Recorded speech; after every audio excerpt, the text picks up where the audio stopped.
I want to give you an update on the volcanic eruption that's ongoing on the Reykjanes Peninsula in Iceland. So this eruption started late last night in an area where we knew that there was magma and the possibility for an eruption. So in late October and November, there were thousands of earthquakes that were happening in this part of Iceland, and they indicated that magma and superheated gases were on the move. They were emplacing along this 15-kilometer long structure that we call a dike.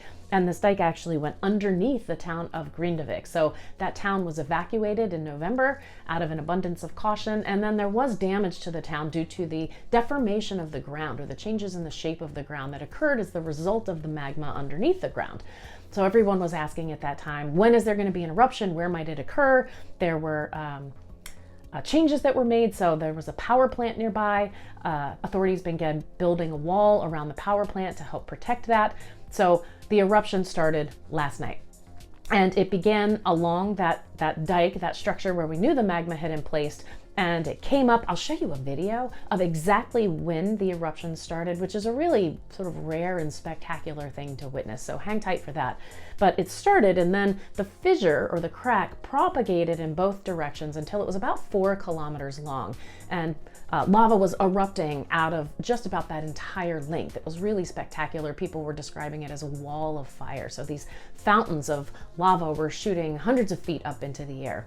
Since that time, the rigor of the eruption has decreased a little bit. So at the peak, the estimate was that there was between 100 and 200 cubic meters of lava pouring out of that fissure per second.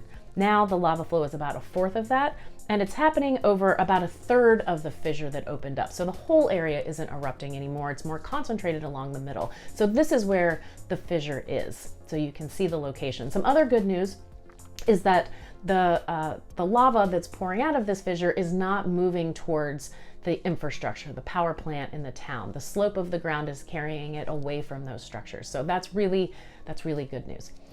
People ask a lot if this is going to impact their air travel the way that the eruption did in 2010, and this is not likely to impact air travel at all. This is only going to have regional effects, the people nearby and the people living there. So this is a really spectacular eruption. It's bigger than the other eruptions that have occurred in this area in the last few years, but people do live here. We need to keep in mind that these are people's homes and livelihoods and things that are at risk, so we need to have some compassion and empathy when we talk about the eruption.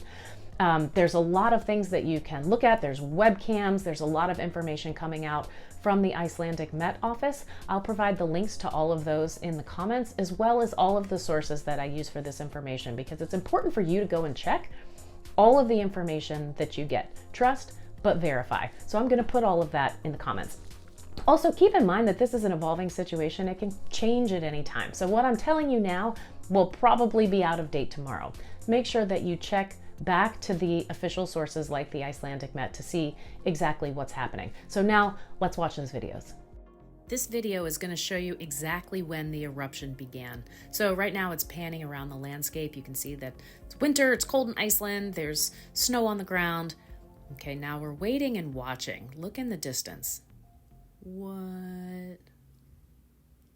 It's got kind of a Mount Doom vibe, right?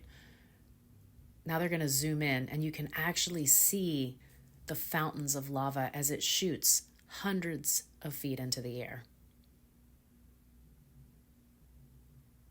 It's just humbling.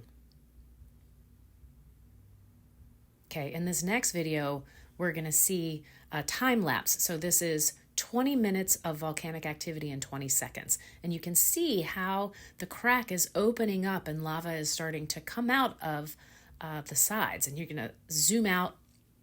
Wow, it's so cool how the crack opens. And then they'll zoom out some more as it continues to propagate in both directions. So this is a fissure eruption in action. We're watching it grow. 20 minutes and 20 seconds.